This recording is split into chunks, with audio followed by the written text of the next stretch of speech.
the global creator economy. $528.39 billion by 2030.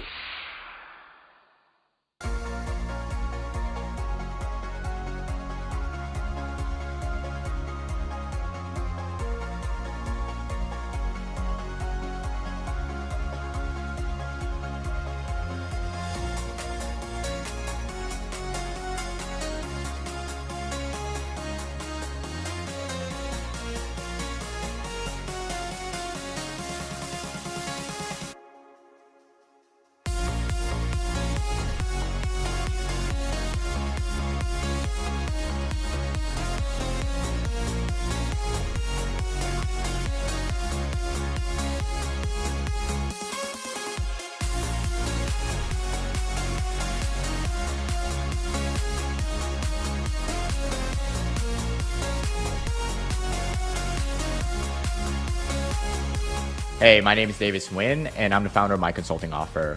We help people become management consultants, and I'll go ahead and tell you that one of the best things that I've done in the past year is working with Shane, especially on our YouTube channel. I can't say enough things about Shane, about just his knowledge, how much he's invested in us, as well as just how much he cares about YouTube and just pushing our thinking. So just for context, we had been running YouTube for about a year, and we're just struggling to get any leads or traction on YouTube. But after working with Shane, we now have like 4x the time number of leads coming in every single week like we did a year ago when it was just us trying to figure it out. Shane, thanks for working with us, and I'm excited that all the people that you're going to help change their lives and their YouTube channels. Yo, what's going on, everybody? My name is Tappa. I just wanted to give a quick shout out to Shane Hummus. He's really been helping me with my YouTube. Yeah, this guy really knows his stuff. I think the biggest thing that he can provide is just systems for automating your content. As you know, it's really hard to be creative all the time, and he's really helped hire the right people and give them the right systems to essentially streamline the content, script writing, creative direction, ideation, stuff like that. And then also monetizing your content in the back end. He's great for that as well. So yeah. Hey, my name is Clifford Stemmy. I've got a couple of different YouTube channels, but something I've always struggled with is turning the views that I'm pretty good at getting actually into dollars, which can be a lot trickier, but is actually usually the end goal that you're aiming for with a YouTube channel or something like that. Recently, I was able to chat with Shane and do some work with him. He gave me a ton of really great advice. Basically made me something like $24,000 more per year without really having to do much of anything. And honestly, based on the advice that he's given me and some of the action steps going forward that I'll be taking as a direct result, that number is probably going to go up significantly. And yeah, he's a great guy. He'll definitely help you out. And I definitely recommend that you work with him.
All right.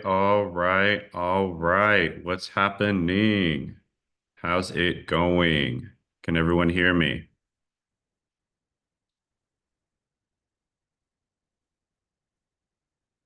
Let me know if you guys can hear me.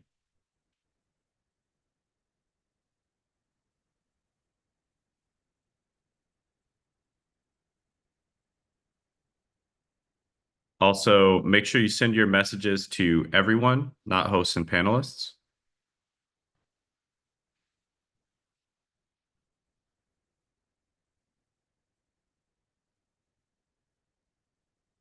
All right. Where's everyone calling in from?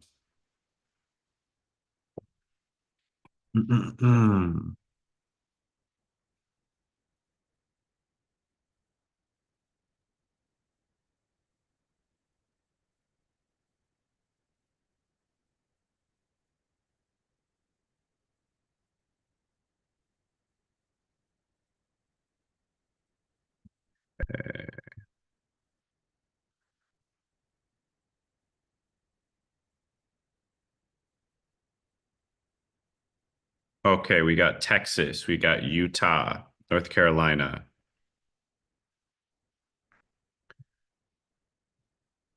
California, Oakley, Alberta, Wisconsin, La Crosse. On YouTube, we've got California, Ohio, Pennsylvania, Orlando, North Carolina. Yeah, a lot of them. Okay. Cool, guys. All right. So today, I want to figure out where are you guys at in your YouTube journey? Are you just starting? Where are you guys at? Usually we get a few people that are more advanced, and then most people are kind of more beginner, intermediate territory.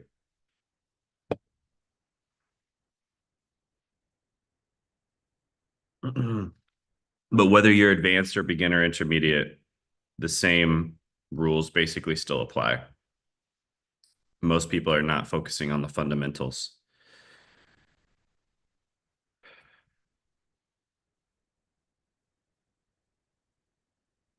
Nice. Okay, a lot of just starting, newbie, focusing on automation, semi-automation. Very cool. Beginner, definitely beginner, newbie. Okay, cool. So what's the number one thing you guys are struggling with? And don't say all of YouTube, okay? The number one thing. Note, put down the number one thing you guys are struggling with. And don't say anything like getting views, right? That because if you're struggling with getting views, you're not struggling with getting views. You're struggling with making a thumbnail, putting up content consistently, right? So yeah, get very specific with your answer. Finding out what people want to see. Okay, idea. So basically 2 idea answers there, thumbnail. All right. Ideas, yep. Okay. Consistency.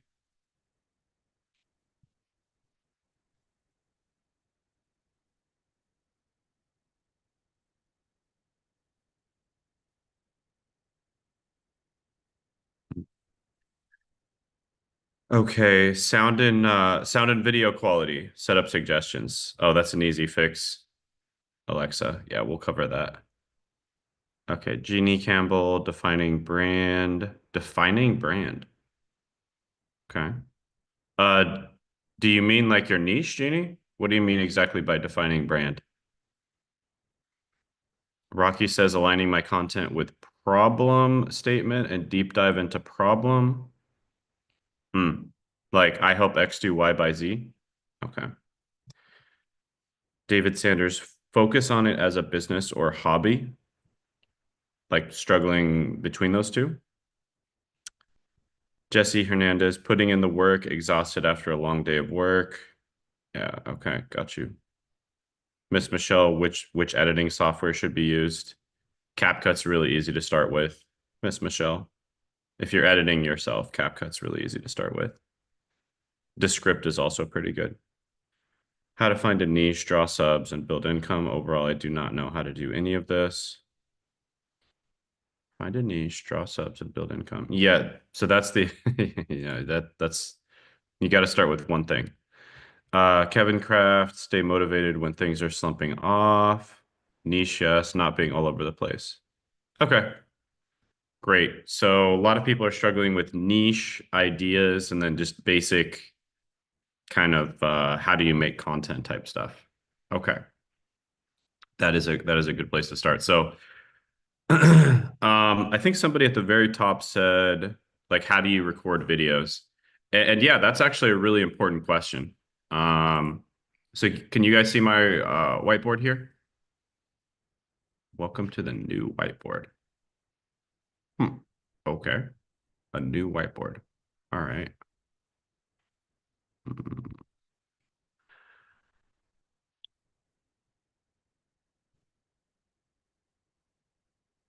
Okay. So let's talk about niche first. So finding your niche. This is something that is not something that you do one time. This is like figuring out what your personality is, right? Like it's something that happens gradually over time. With that being said, you do want to start off by trying to define what you do, right? So it's basically these cycles of expansion and contraction. Okay. So, and you choose, so what I mean by expansion and contraction is you might choose something you're like, okay, I'm gonna try this thing over here. I'm gonna, I'll just tell you kind of what I did, right? So I kept on trying to strictly define my niche. So my first ever channel I made was on a video game called RuneScape. And it was all about just like, having fun. It was like entertainment channel. And that didn't really go anywhere. And plus I was just doing it for entertainment purposes. I was just doing it as a hobby, right? So I didn't even plan on it going anywhere. And then I think my second channel was, if I remember correctly, I believe it was, I might even be skipping some of them, but my second channel was about like study skills.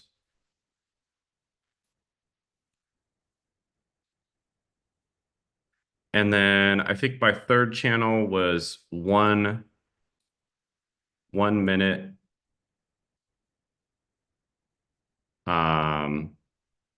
vids. So basically I got inspired by Nas Daily on Facebook and I started making 1 minute videos on YouTube.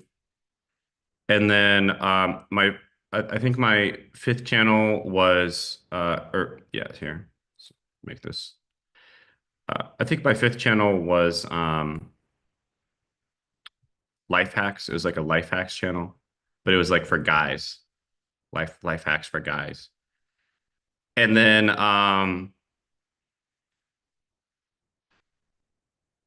finally, like all of these channels. Oh yeah, I made a pharmacy channel too. That's right. Yeah, a pharmacy channel about pharmacy stuff, and then a pharmacy channel about like kind of like the science of the stuff, like pharmacy education,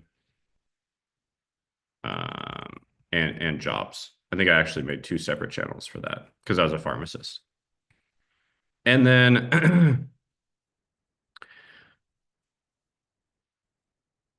the problem with all of these channels is their name was related to what the channel was about, right? So I forgot the exact names, but this was like a RuneScape, obviously a RuneScape name. This one was like study master or something. I don't know, something like that. 1 minute videos had like 1 minute in it. Life hacks was, something about guys' life hacks.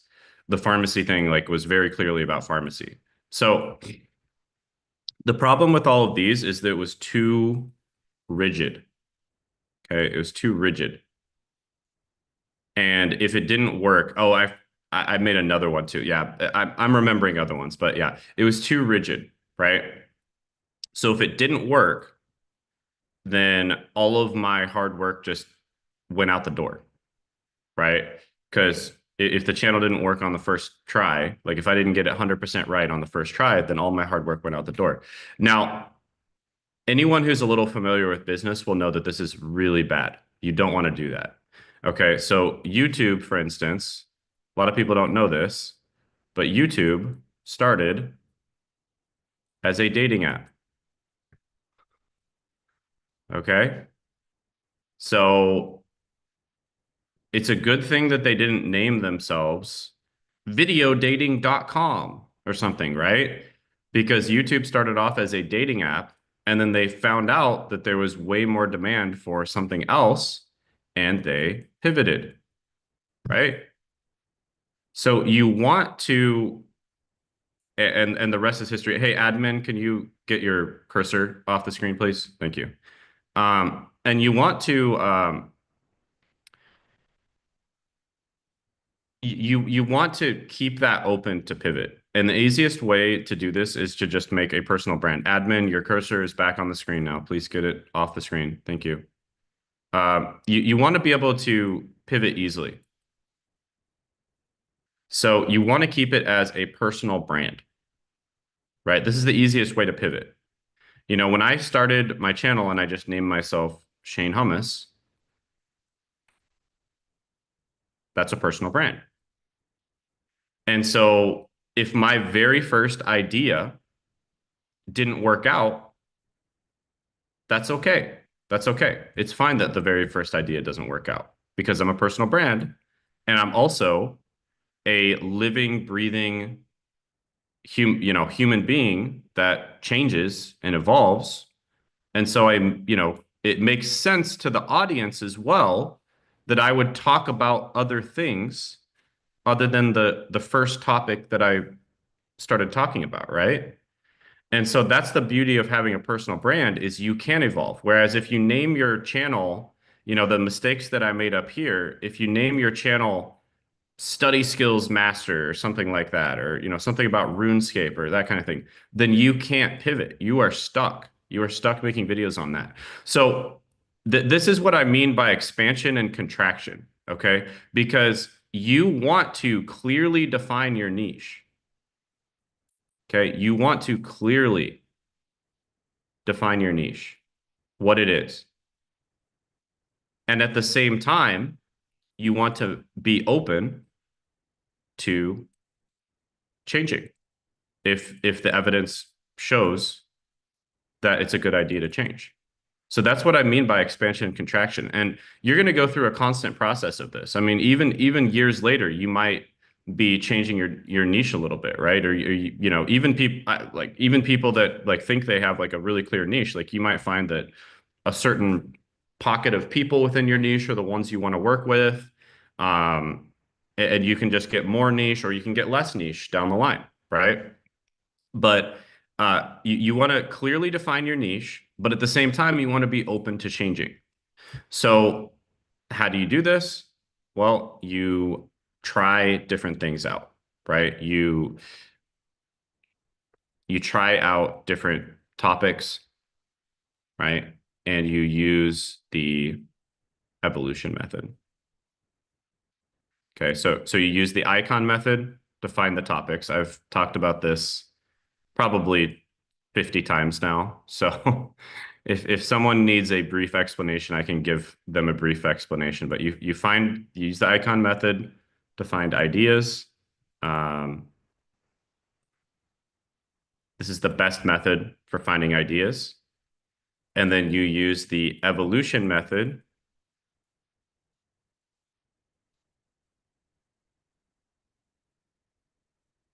to test the ideas. Okay. So the icon method to find ideas, evolution method to test ideas. And by the way, when it comes to testing ideas, it's not just like, does the audience like it? Although that is the most important thing. So, you basically have three things here. Let me see if I can draw some decent circles here. Ooh, okay. All right. So right here is market demand, aka what the world needs. You could also say this is what the world needs. This is your passion. Okay, what do you have a passion for? And this is your skills. So skills, passion, and market demand. You want to try to find something that intersects here, right? Something that you're skilled at or you spent a lot of time doing, ideally, something that you are passionate about or at least you don't hate, right?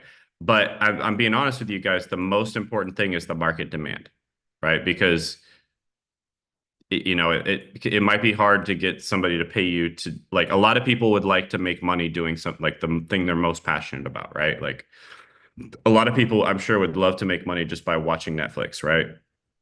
Because they're passionate about watching Netflix, but that's just not realistic for most people, right? So, um, but at the same time, you can usually pick something that you are passionate about, right? You don't want to pick something you hate for sure.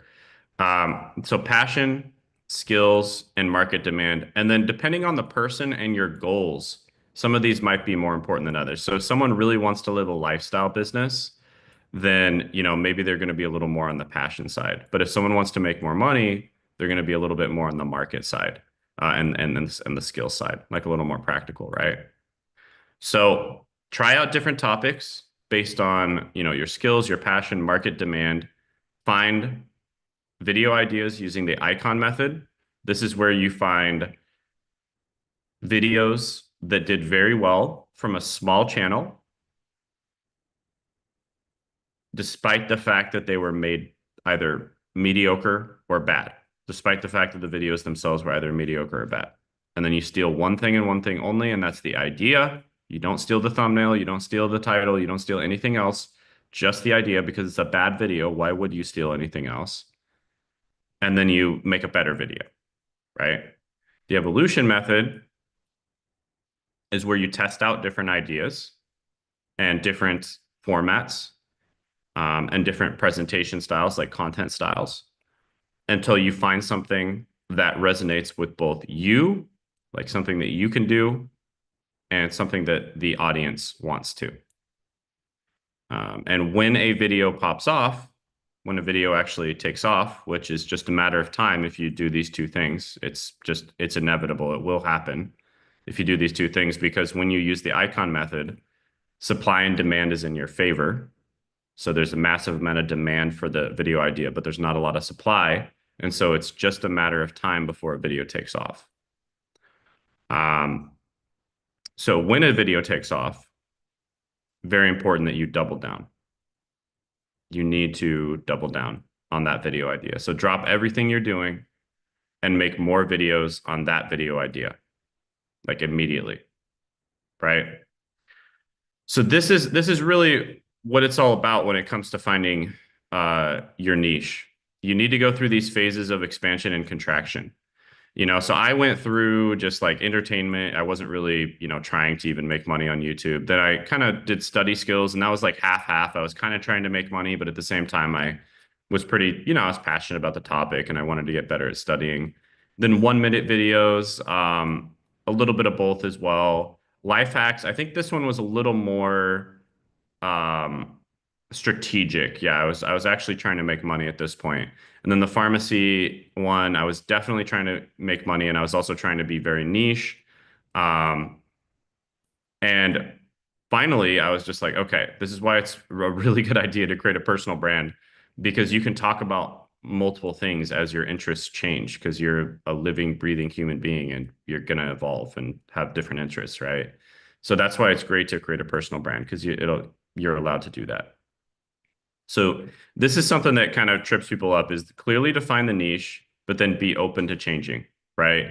Like you want to clearly define the niche, which is, I help X do Y by Z. And this part is optional, but definitely I help X do Y. Like very, very important that you define that, okay? This is one of the most common mistakes I see people making, is they don't define their niche. So you really want to have, I've heard this called like an unfair advantage.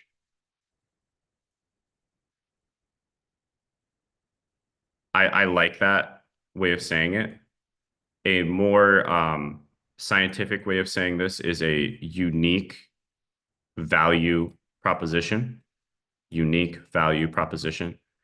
But you really want to have some sort of unfair advantage or unique value proposition. And this doesn't have to necessarily be an advantage. This can actually be a disadvantage. In many cases, it is. So people will relate to other people who come from a similar background to them. And so if you've had a lot of, when life gives you lemons, a lot of the time you can actually turn it into lemonade. So instead of listening to somebody who's like the world-renowned expert on something, they might much rather listen to somebody that they can relate to, that came from a similar background to them, which is why your story is your unfair advantage. Okay? Because nobody can ever copy your story. So your story is almost always your unfair advantage. And so when it comes to finding your niche, I highly recommend you just write down your life story. Write down all the things you've accomplished. Write down all the things that, all the troubles that have happened in your life, the struggles, the triumphs, etc. Write it all down in order, because your story is your unfair advantage. And almost always, like a cheat code for finding your niche is solve problems. This is, I would say, at least 80% of the people I've worked with, this is how they found their niche. For the younger version of yourself. And I'm doing my best when it comes to the handwriting, guys. I really am. Solve problems for the younger version of yourself. Okay. If you had a time machine, this is a really good exercise for finding your niche. If you had a time machine and you could go back in time and you could deliver a 15-minute message to yourself on a topic or a niche or an idea, what would you tell yourself that would save so much time, effort, energy, money, etc.? Save yourself all of those things. I'm sure there's a lot of things you could do. I mean, it could be as simple as just being like, let's just say you're in a good career right now. It could be as simple as like getting into that career. If you could tell yourself all the things, like the right certifications or whatever, the right skills to study, the right stuff to put on your resume, the right things to have on your portfolio, the right skills to know, the right things to say in the interview. If you could just tell yourself those things, you'd probably easily pass the interview, right? You would tell them everything they want to hear, and they'd be like, oh my gosh, this person's perfect, right? So if you think about it like that, even just something as simple as just getting into a career, which a bunch of my clients do, by the way, they teach people how to get into careers. Um, it just becomes really simple, right? Like it becomes obvious. Like, of course I would hire myself to teach myself that. I would have saved myself like thousands of hours in like 2 years of time and thousands of dollars. Like, of course I would hire myself to do that, right? So when you ask yourself the question from this perspective, it becomes an absolute no-brainer, right? Solve problems for the younger version of yourself. If you could go back in time and tell yourself what to do and what not to do, what would you tell yourself? And this is a really good way to find your niche. And I would say like 80-90% of niches are found from this. People who were alcoholics and teach other people how to not be alcoholics. That's one of my clients.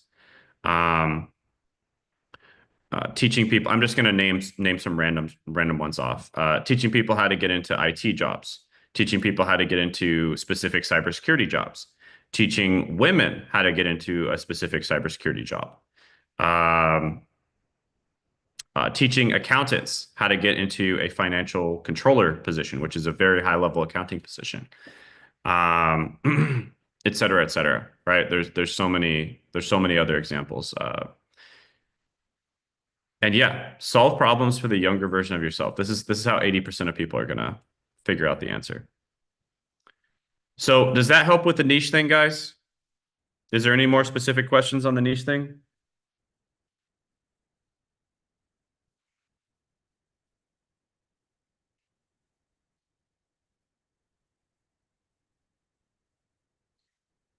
Screen is black. Muriel says that the screen is black. I don't think that's true. I think the screen is not black.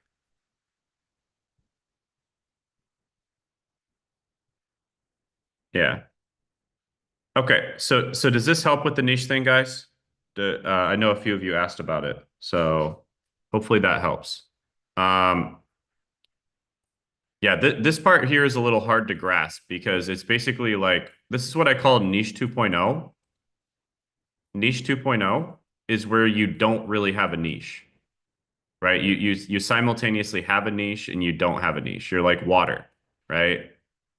You take on the form of whatever, environment you're in. But yeah, you have a niche and you don't have a niche at the same time. Okay. And because of the fact that you have a niche and you don't have a niche at the same time, this makes it much easier for you to pivot, which makes it 10 times more likely that you're going to succeed. Because, like I said, so many companies, it's not just YouTube. YouTube started off as a dating app. So many YouTubers did not start with the type of content that they ended up making. Like, even successful YouTubers, I bet like 5% of them started with the content that they ended up making, right? Which is another reason why it's so important to just get started, right? That's another reason why it's so important to just get started because chances are you're like the content you first start making is not going to be what you end up making in the future. And so just get started, right? All right. Alexa says, great explanation. Jay Carson says, can there be more than one niche in one video? No, you want to stick to one niche per video for sure. Yay TC says storytelling is a great skill for data analysis too. Awesome. Daniel Hernandez Castro, thank you. How can I have your mentorship? Daniel, we will be presenting that at the end. I suppose, Kat, you can drop the link for him to apply for that. Yeah, we will allow you guys to apply for the mentorship at the end. Jeannie says, just to clarify, your brand can be bigger than your niche.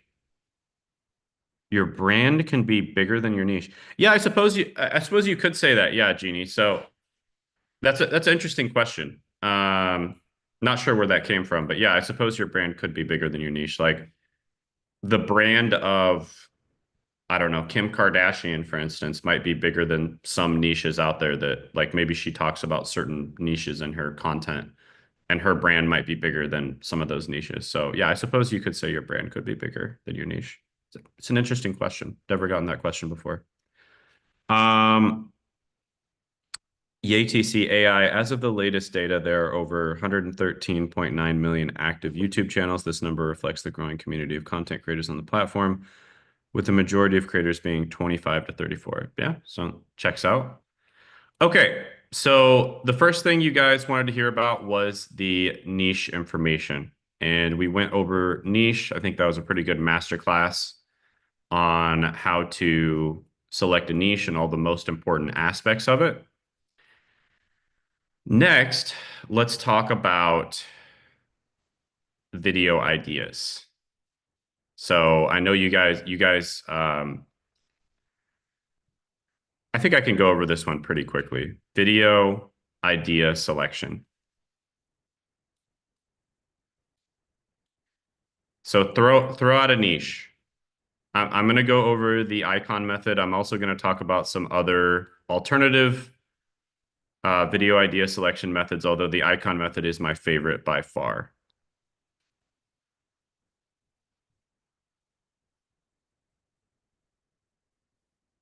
Get a little more specific than cooking. What type of cooking? What type of politics? Get more specific.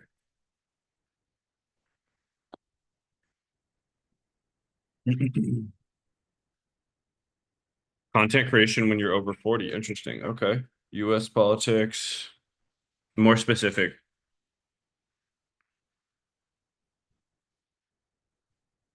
All right. We're seeing on. Okay. I'm seeing diet.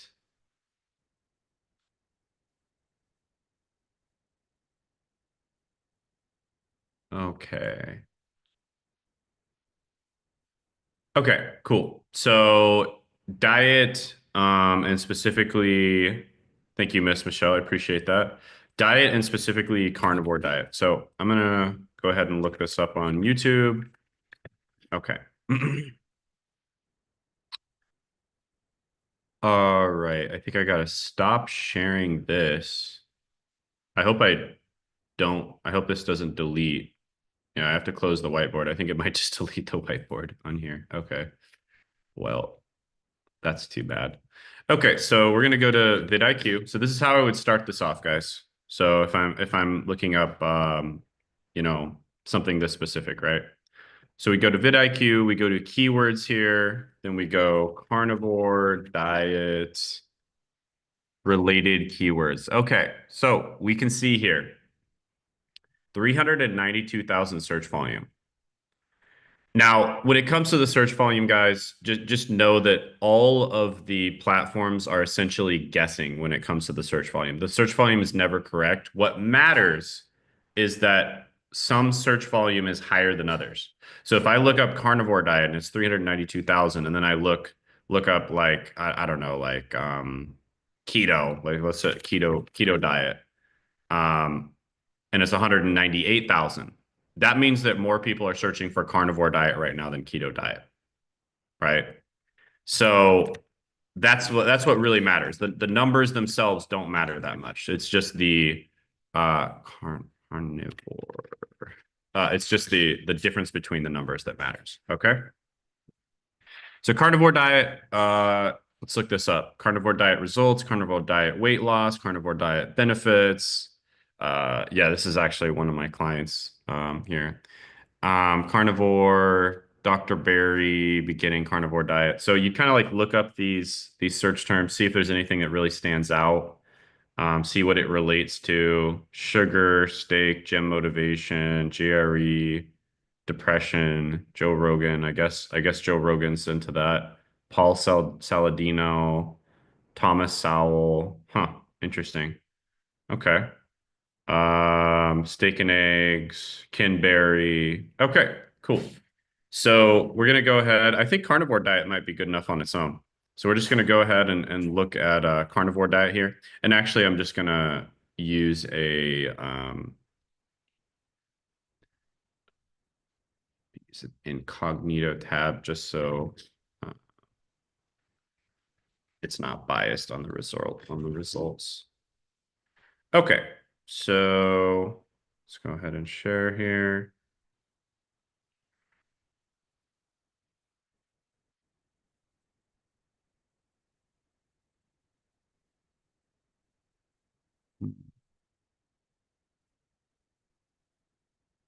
Now I have to find the right window. Okay, I think that's it. I think that's it. Okay.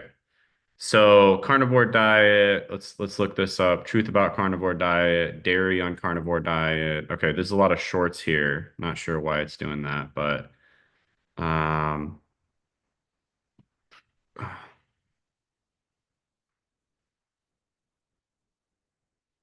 hmm. Okay, so this guy has a pretty big channel, so that's not the best. But he, he's doing pretty well here.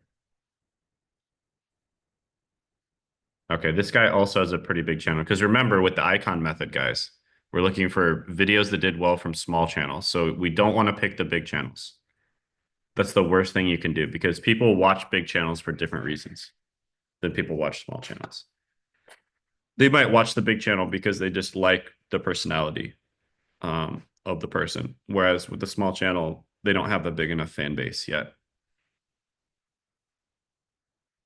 Hmm. Okay. What is this? 600K subs.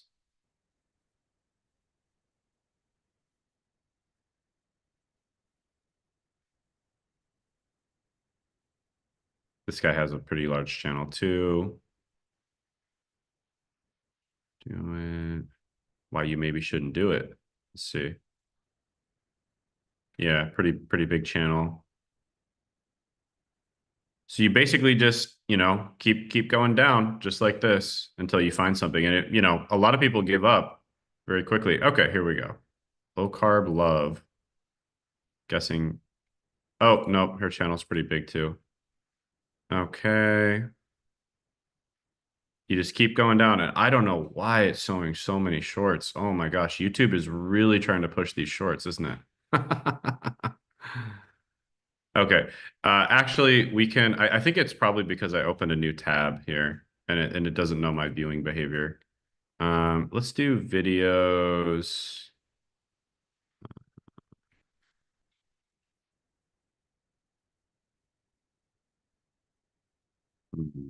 Let's do videos 4 to 20 minutes to get rid of all the shorts. Okay. Dr. Tony Hampton. Okay, 103K subscribers. That's still kind of a bit.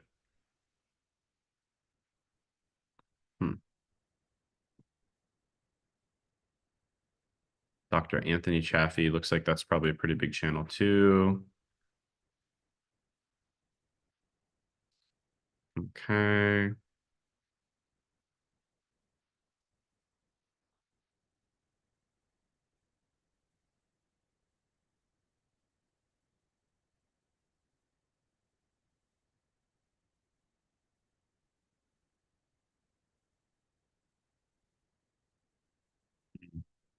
Okay.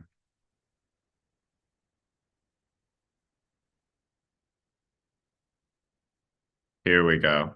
Here we go. This is probably it right here. Okay. So a little bit less subscribers, but 603,000 views. That's starting to get a little bit better there.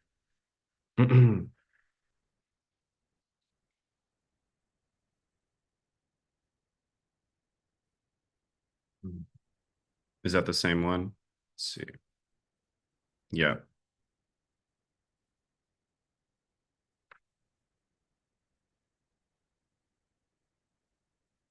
Okay, we're starting to see some of the same channels here. Sow the Land. That one's pretty big too. And sometimes sometimes you don't find it right away. That's totally fine. But usually when you find the right channel, you'll find a bunch of them basically. Okay, steak and butter. Okay, she's kind of big too. Mm.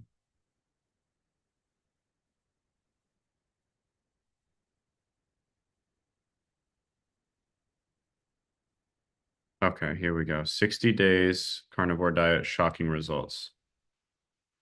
Interesting.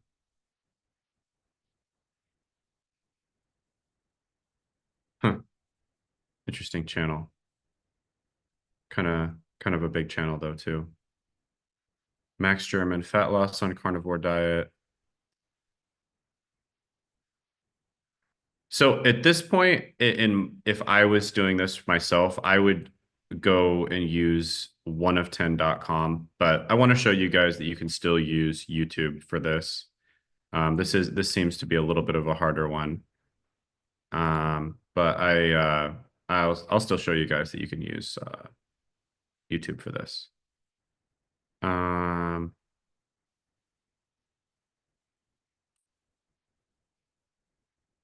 Okay, here we go. So this one right here, this is a smaller channel, and it got 196K views from 50K channel. So let's look at the videos here. And you can kind of see his most popular videos. So these would potentially be some good ones, right? Because he doesn't really have a super big channel. And especially when he made this video, he didn't have a super big channel, right? So these would be ones that you'd potentially look into, and you'd basically just keep looking for these types of videos.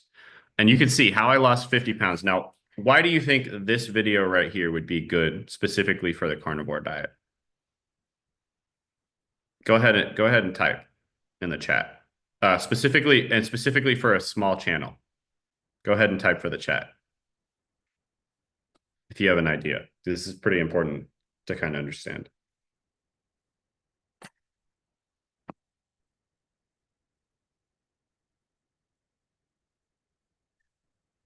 So the reason why these types of videos work really well for smaller channels and channels that aren't really well known is because you would watch a video like this whether or not it came from a big channel. Think of your own viewing behavior.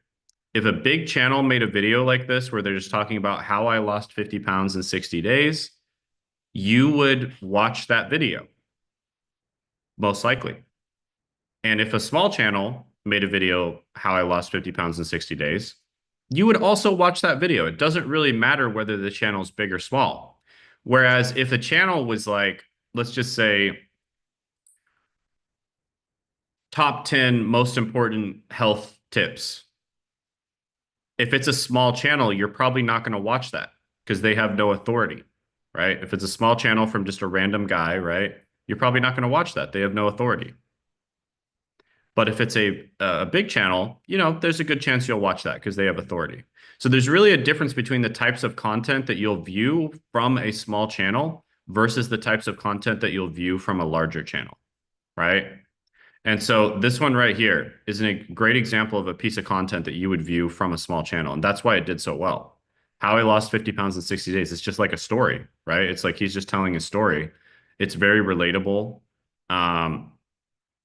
And it's very, you know, easy to watch and easy to consume.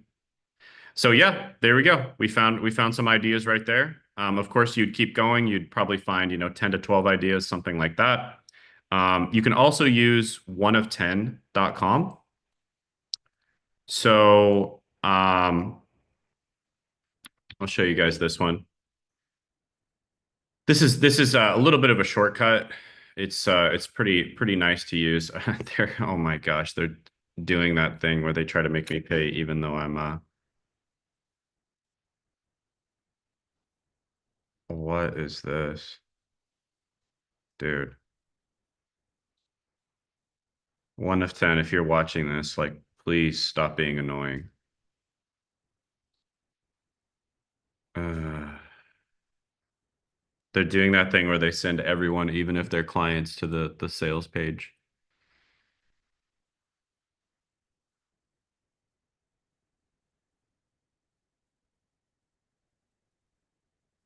Without plan. Okay, well, just kidding, guys. I can't show you 1 of 10 because they're being annoying.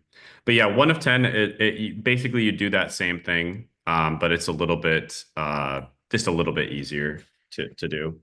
It saves you a little bit of time, but you follow that same process that I just showed with the icon method. So that is how we find video ideas, guys. Hopefully that was helpful. Let me know if you have any questions on that.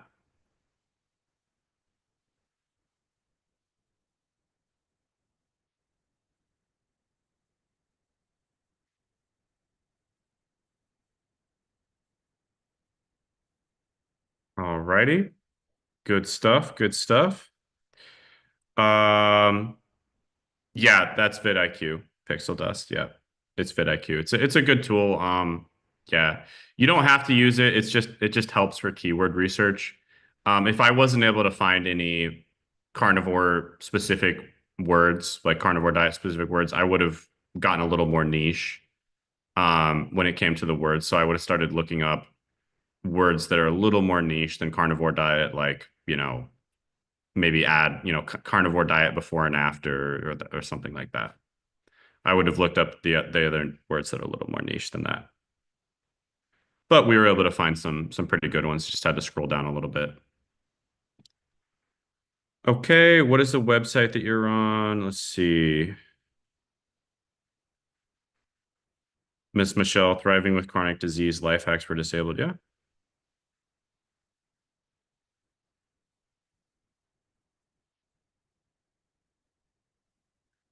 Right.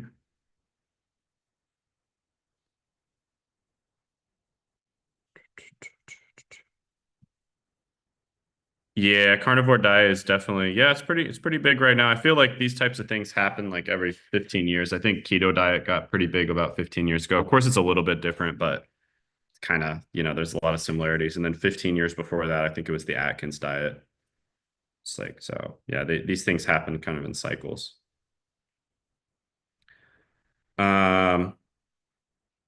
Rocky Camus, we'll try that method soon. Awesome. Hungaro, hi. Actually, I am thinking on starting a channel just to upskill my presentation skills for work. Sure. If that's what you want to do, that's great. Your first video, would you say this is my first video on this channel, or be more vague?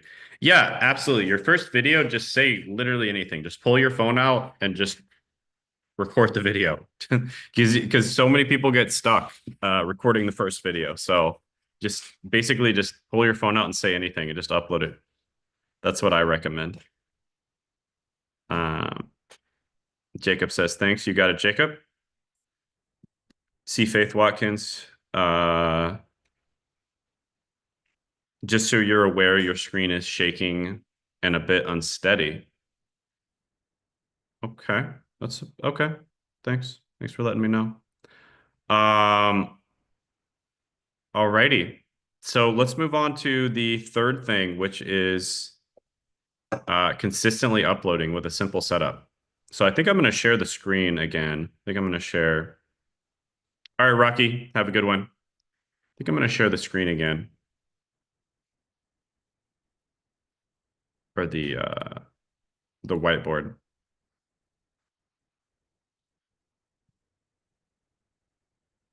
All right. Can everyone see the whiteboard?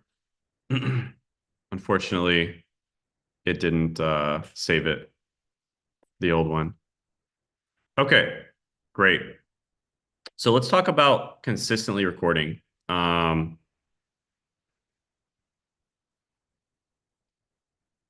And also not just the recording, but recording and just creating videos, right? Creating videos consistently. How do you make this happen? Well, let's talk about every step of the process.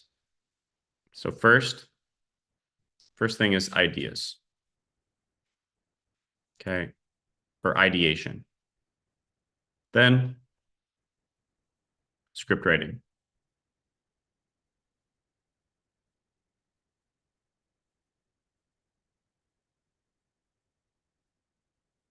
Then recording. This is like what people typically do, right? It's not necessarily what I recommend, but this is what people typically do. Recording. Then editing.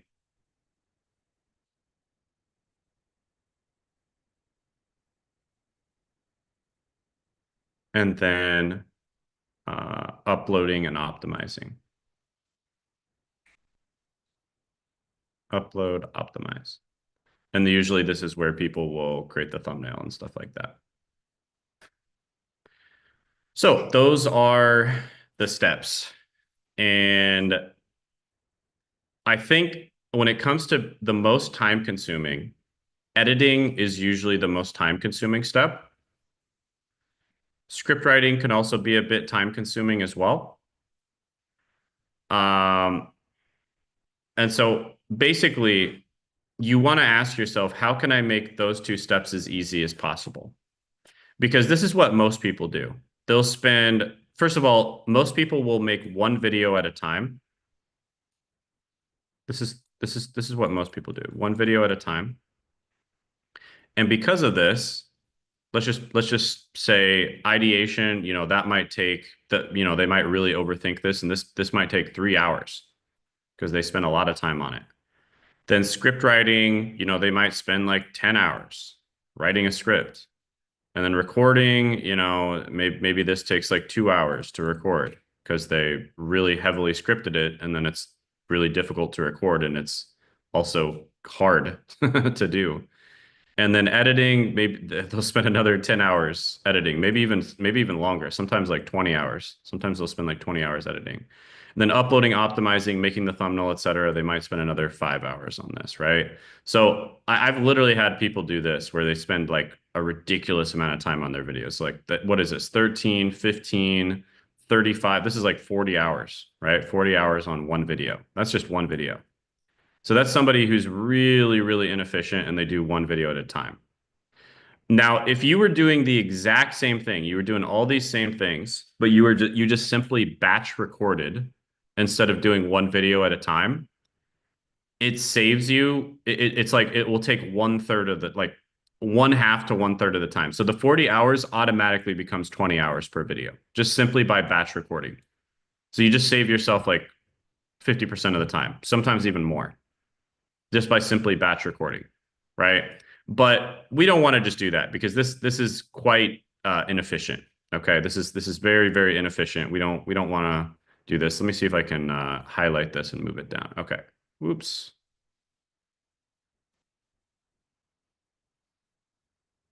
Highlight this and move it down. So when it comes to the ideas, you definitely should batch record, and you should batch everything, right? You should batch the ideas, batch the script writing, batch the recording, the editing, uploading, optimizing, etc. And so you can come up with, like, let's just say we're doing a month's worth of content. You're doing 3 times a week. You can come up with 12 ideas very, very fast. So 12 ideas very, very quickly.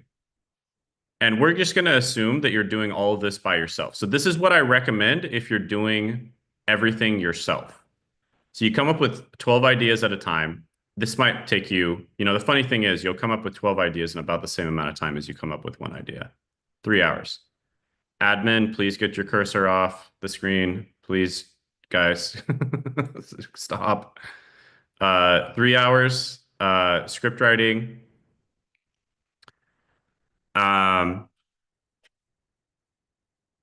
You're going to write the scripts for all 12 of them. Now, this is what I recommend. If you're doing stuff by yourself, you really need to do either one of two things. You either need to make very simple bullet point scripts where you just use like a flashcard or a whiteboard that's behind the camera, or maybe you have a screen right next to the camera and you just have bullet points, right? Very important to do that. So just make very simple bullet point scripts, or you can use AI to write your scripts for you and then use a teleprompter to read the scripts. The teleprompter, that can be a little bit hard, especially at first. A lot of people will sound like they sound very robotic when they do that at first.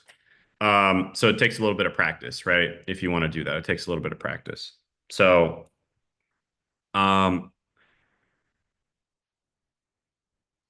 I usually, if you're gonna have AI write the scripts, you want to start off with an outline, have some base information that you think is good. Either you made it yourself or you think it's really good. You put that into the AI and then have it write the script for you. So you kind of research some base information and you think that information is good. It aligns with your beliefs and all that kind of thing. And then you can put it into AI, maybe give it an example of a video, again, either one of your videos or somebody who makes good videos, in terms of like the style that you want it written in. And then you put that into AI. And then you can use the Elgato teleprompter. Okay. I shouldn't put that there. That doesn't make sense to put that there. But for recording, use the Elgato. Okay. Elgato teleprompter. Teleprompter. Okay. Elgato teleprompter for recording. You can, it's just super, super useful because it's basically a second screen that you can put in front of your camera. So you can look at the teleprompter, and while you're looking at the camera, you look at the teleprompter, right? So it's like a second screen, but you're looking at the camera. So it's like, it's literally just like almost like this. I look like I'm looking just like this, but in reality, I'm looking at my screen. Like, I'm not using the teleprompter right now. I'm just using my laptop right now. But if I was just looking right here, that's exactly what it looks like. But I'm actually looking at my screen, so it's nuts, right? So Elgato teleprompter, highly, highly recommend. You can also get a pedal to make it go up and down. So if you have words on the screen, you can get a pedal to make it go up and down. So yeah, Elgato teleprompter is great. And you can use that for the bullet points if you want, or you can use it for the full script. Again, it's really person to person whether they like just doing bullet points and then just kind of talking off the top of their head, or they want to do the full script. I found, generally speaking, if you're an expert at something, you can kind of just talk off the top of your head pretty easily about it. But if you're not an expert, you kind of have to script things a lot of the time. That's just generally speaking, right?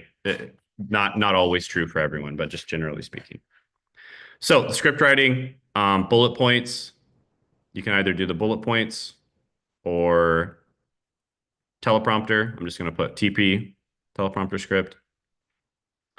And either way, it shouldn't take you very long. If you do the bullet points, I mean, it's, you can do 12 scripts in a few hours. Like it could literally take you just like, let's say like 2 hours to write out 12 scripts if you do bullet points. And then,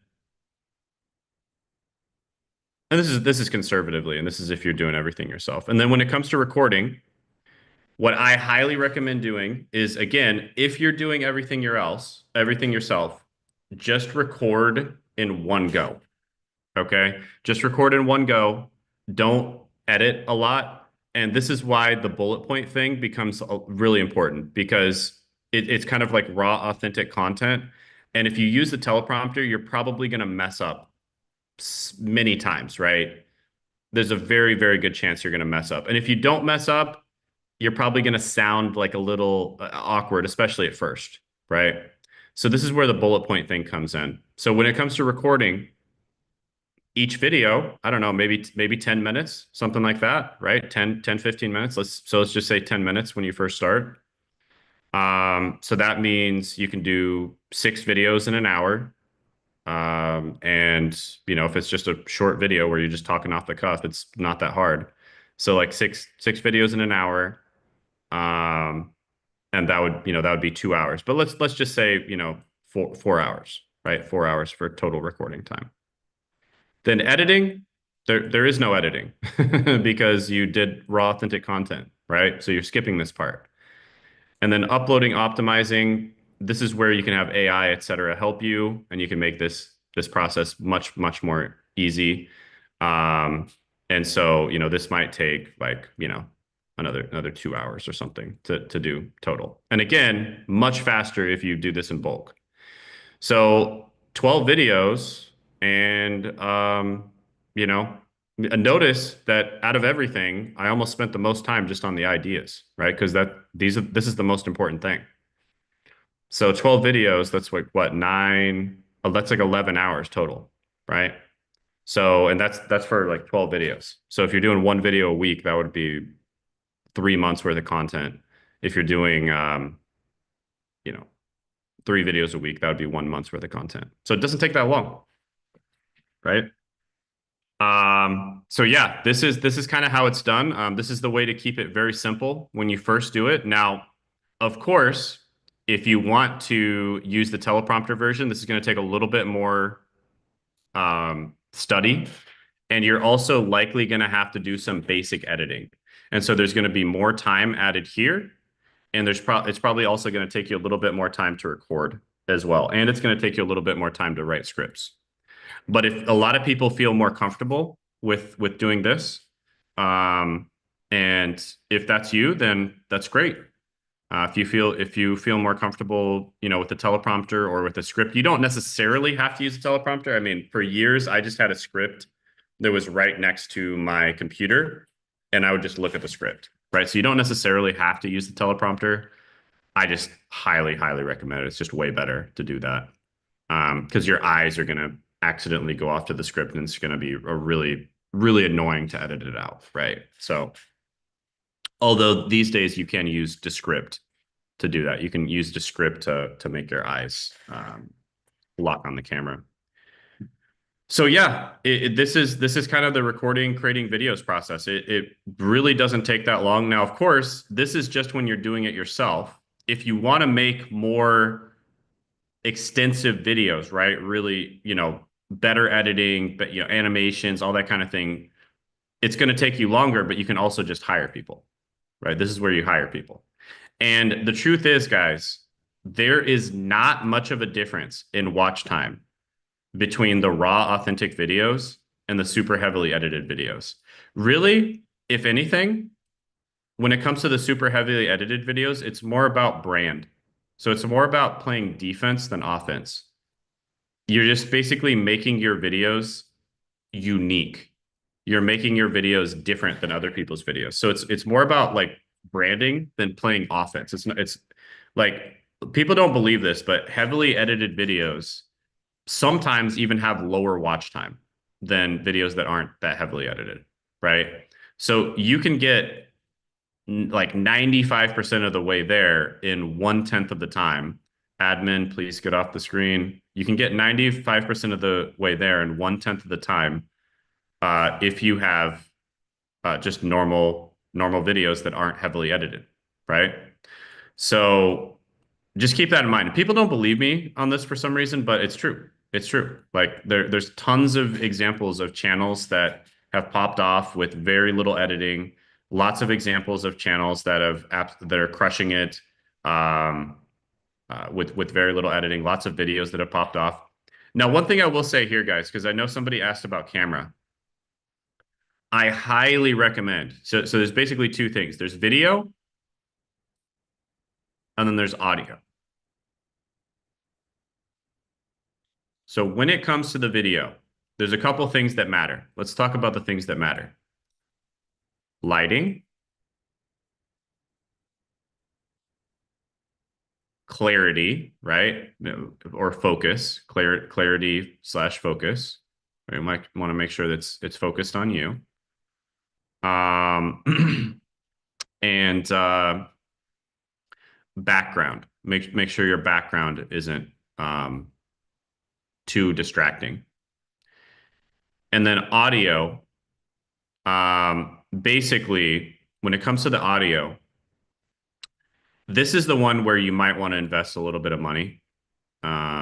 If you're going to invest some money in one of them, it's the audio, because people will forgive you for mediocre video, but they will not forgive you for bad audio. Like if you have bad audio, people simply will not forgive that. It's too annoying. It's too annoying to listen to bad audio. So people won't forgive bad audio. But people will kind of overlook bad video sometimes. It's not that big of a deal. Now, how can you take care of all of these things with the iPhone? And kind of the audio as well? How can you take care of all of these things? It's iPhone, right? It's really that simple. The iPhone is so good now. 15 and above. I could tell you guys like stories about stuff that we've done. You know, we had like two very expensive lights because we were trying to show the ocean off the terrace, and we were trying to like light that shot. And so we had two super expensive lights blasting me in the face, and it still wasn't. It just didn't quite look right. And we had somebody who graduated from film school in LA with us, right? Like we had some pros, and it just didn't quite look right. Like by the time we'd get it right, the sun would be a little bit different and the lighting would change, and it was just a huge headache. And then we whipped out the iPhone, and it was like slightly less good when it comes to the clarity and stuff, but everything else was just perfect. The lighting was perfect, the clarity was focused, the background was great. Everything was perfect. We just whipped out the iPhone. Oh, and the lights weren't even on. We didn't even turn the expensive lights on. So iPhone is really good, and it's just easy to use. That's the most important thing. The only people that are gonna notice the difference between a really expensive DSLR with a super expensive lens and a really good setup with really good lighting, etc. The only people that are gonna notice this are like film grads. Okay. Everybody else doesn't care. Nobody else cares except for film grads. Okay. The only people that will notice this is like film grads, right? The iPhone is completely fine for recording videos. Now, when it comes to the audio, if the iPhone is close to you, when it comes to the audio, you can put it through something called Adobe Podcast, and you'll be okay. Like the audio will be maybe 8 out of 10. It'll be maybe 8 out of 10. If the iPhone is close to you, okay, I'm making this very clear. If the iPhone is close to you, not if it's all the way across the room, it'll sound terrible. You can put it through Adobe Podcast, and it'll turn your kind of mediocre audio into like 8 out of 10 audio. And that's good enough.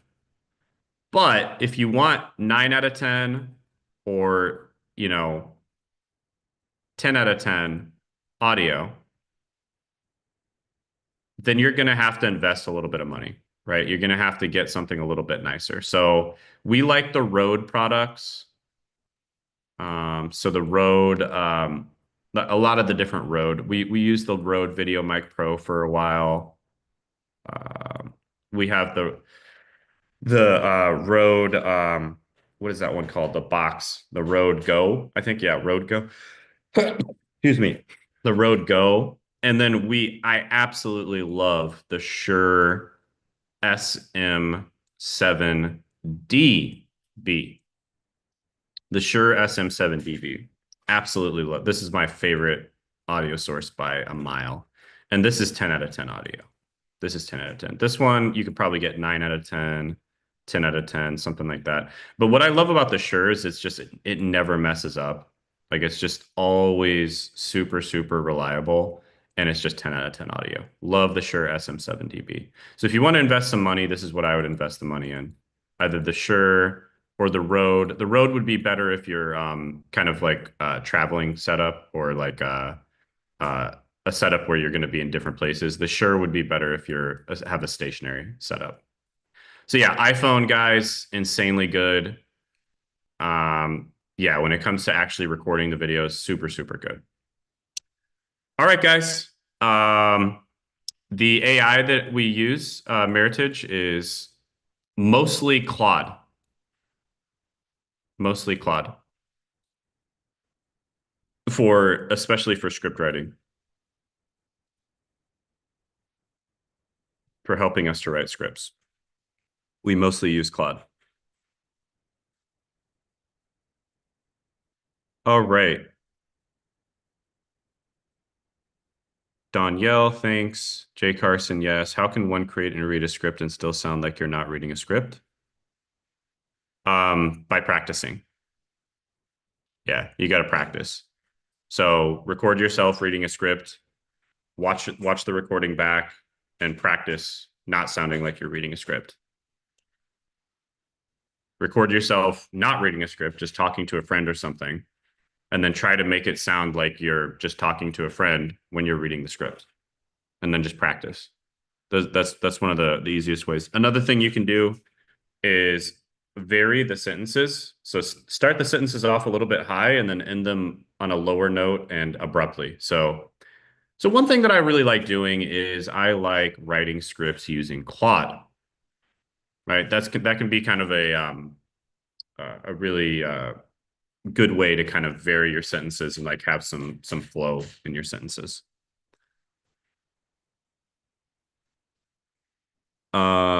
C Faith from the YouTube group. I'm thinking of creating content for type 1 diabetes. My son was diagnosed at 7. Yeah, definitely. You could definitely create some content for that, C Faith. That's great. Hungaro, Keywords Everywhere is a nice free tool for YouTube keyword research too. I mostly use it for my daily PPC job. I don't think Keywords Everywhere is free, but yeah, I agree. I use Keywords Everywhere as well. Danielle Carter, does the YouTube algorithm? Yeah, guys. So by the way, we're gonna open up some slots for YouTube coaching. We typically only take like maybe 3 to 5 people per week, so we're gonna open up those slots. So Kat just dropped the link. So I guess actually, hold on. Let me share my screen here. Okay. All right. So here's the link. You guys can click that. You can also scan it. We know some people are watching on TVs now because of YouTube data that was released. You can scan that. You can type the link in here, and you can also click the link in the description or the chat. So basically what we do is we figure out where you are right now, what your goals are, figure out a plan to get to your goals, and then see if we're a good fit to work together or not. So it's kind of like going to a doctor to get diagnosed, sort of, but for YouTube, essentially. And then at the end, we see if we're a good fit to work together, which we only, I think last time Pat did the numbers. I think 18% of people get accepted. So we don't work with that many people. So maybe like 18% of people that apply get accepted. So because we really want to make sure the people that we work with, like we can get them results. Okay, Danielle, does the YouTube algorithm punish you for having many videos ready and scheduled to post? No, not at all, Danielle. Not at all. The only way it would punish you is if you're in like a news heavy niche where the types of videos that do well are usually news videos.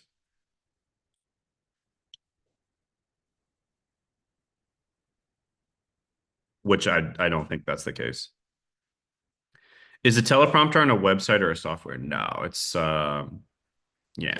Elgato teleprompt. This is what it says. I'll show you. So this is kind of what it looks like right here. You have a camera and then you've got the teleprompter right there, and then you can just put whatever you want on the teleprompter. Right? So it whatever you want, it's just boom, right on the teleprompter. So that's kind of how that works. Hopefully that makes sense. And yeah, it's they have their own software, of course. You can also actually put like words on the teleprompter and then have them scroll up and down too. Hi Shane, I joined late. How do you use AI to upload? Which AI? Claude. Yep, Claude. Yep. Hi Meredith.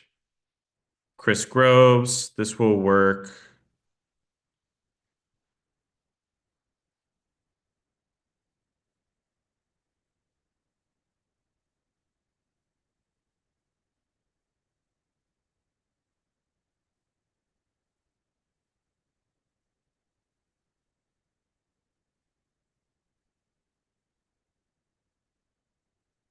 Okay. It's a little risky to click that link, but okay. Risky link click of the day here. I'm gonna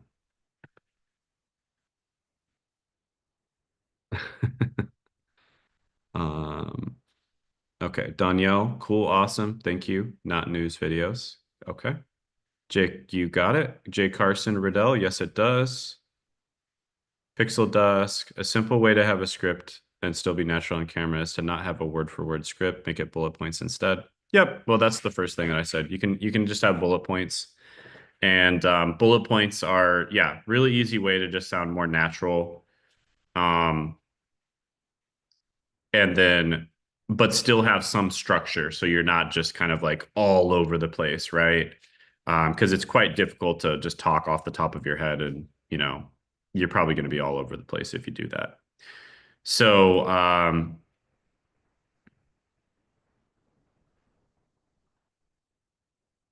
oh, Hun, thanks for the donation. I don't know what Huff is, but thanks for the donation. Appreciate it.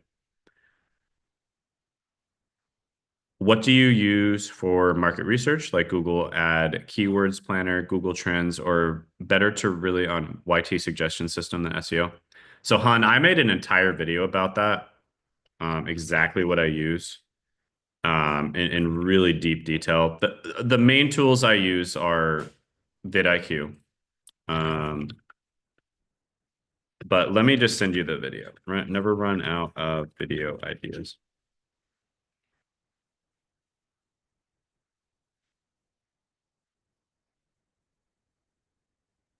Let me just make sure I got the right one.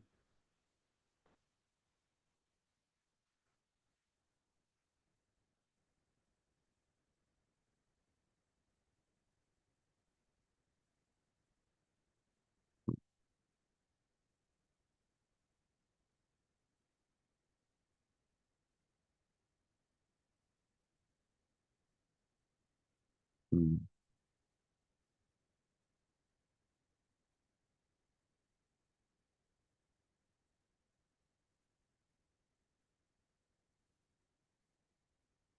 Okay.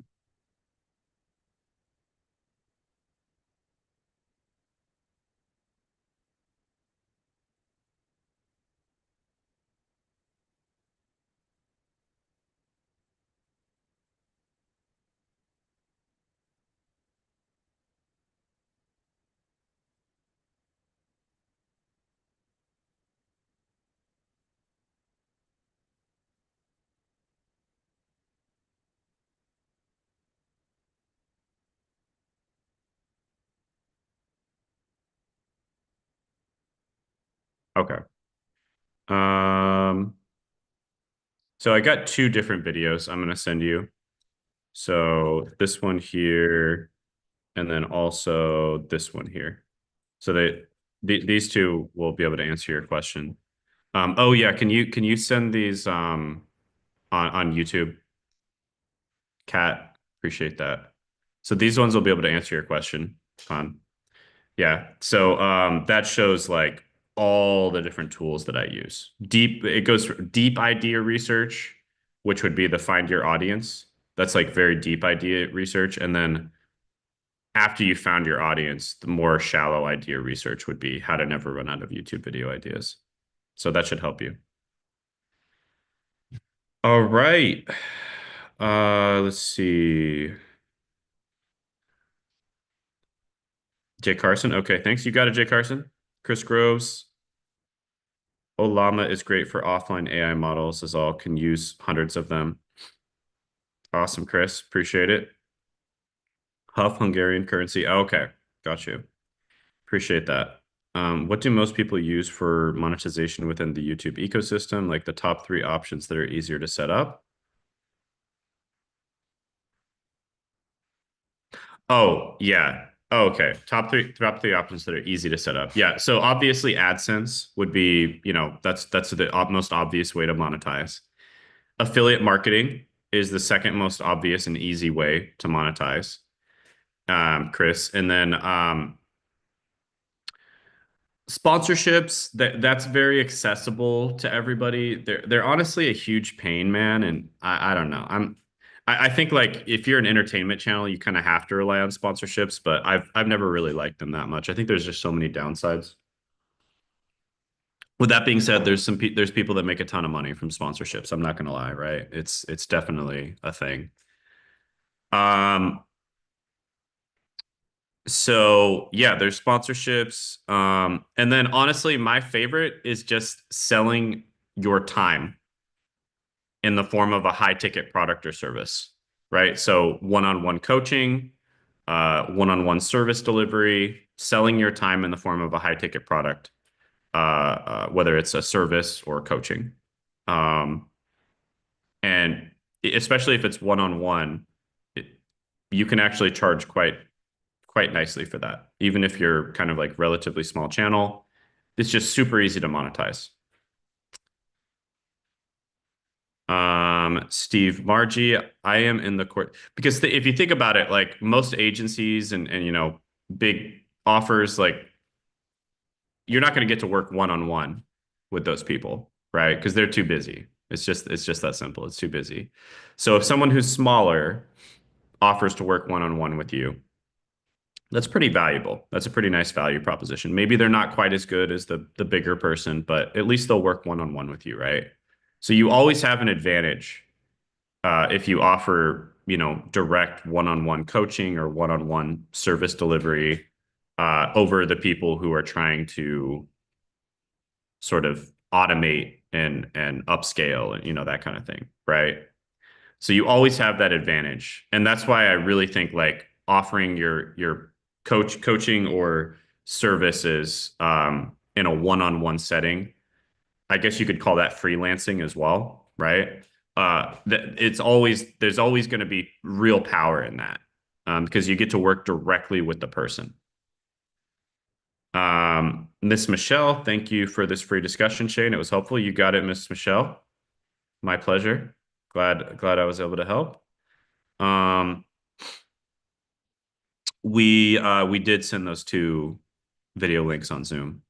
I sent those on Zoom, Meritage. Just scroll up a little bit. I sent those 2.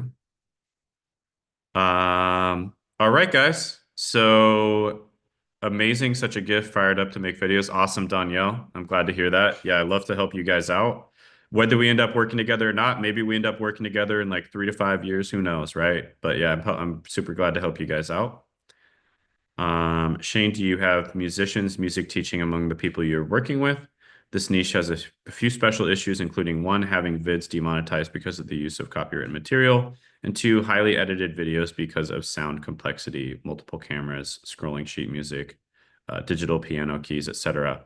What advice have you given to people like this? Well, yeah, there's definitely a lot of people who've made money doing that.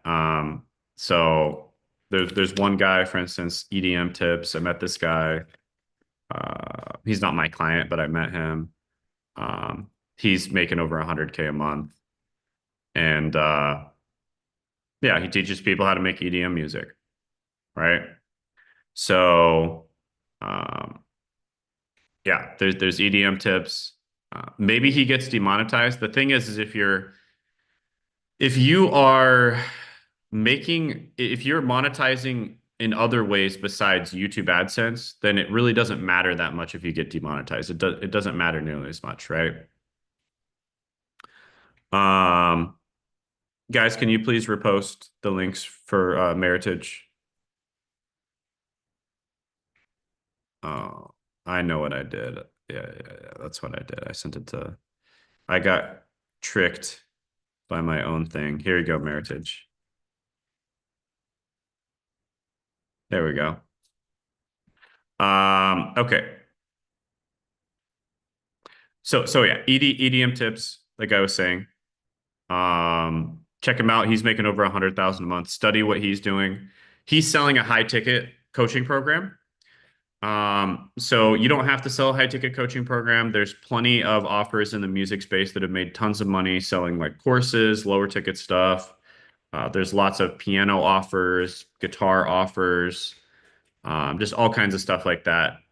Tons and tons of people have made money selling those types of offers and lower ticket, or you could do higher ticket coaching too. But yeah, it's definitely, you know, every niche has their own unique things that are, you know, just a little bit different, right? Every niche is a little bit different. They all have their own little unique things that make them slightly different than the other niches, but they're all kind of the same at the end of the day, right? They're all pretty much the same at the end of the day. So, yeah, it's just the same with slight differences because all niches they have human beings watching them. So, Meritage, I do not see those links. Okay, you got it. We posted them. How one could use YouTube Sound Library. Yeah, of course you can use YouTube Sound Library. Yeah. Pixel Dust, Craig Morrison. Check out Rick Beto. Issues regarding demonetization on his channel about music theory and analysis of rock and pop music. Those are what I've been thinking about. Thanks. Awesome. Awesome. Thank you. I was able to copy. Awesome, guys. All right. Well, guys, I'll do a last call here. So go ahead, sign up for the call. Like I said, it's basically a free strategy session where we will, you know, kind of diagnose your issues and give you a prescription for the problem and see if we're a good fit to work together or not. You know, only about 20% of people are a good fit to work with us. But yeah, definitely book the call. It'll be valuable whether or not we end up working together. And yeah, check it out, guys, on the screen. We'll post it in the chat as well. And I think I am going to head off now, guys. Have a good one. As always, I won't be here next week. I will be on vacation next week. I'm finally taking a vacation, so I won't be here next week. But I will probably be back to the live stream either week after next week or maybe 2 weeks from now. 2 or 3 weeks from now. So have a good one, guys. Take care. Bye for now. Bye. Take care, guys. You got it.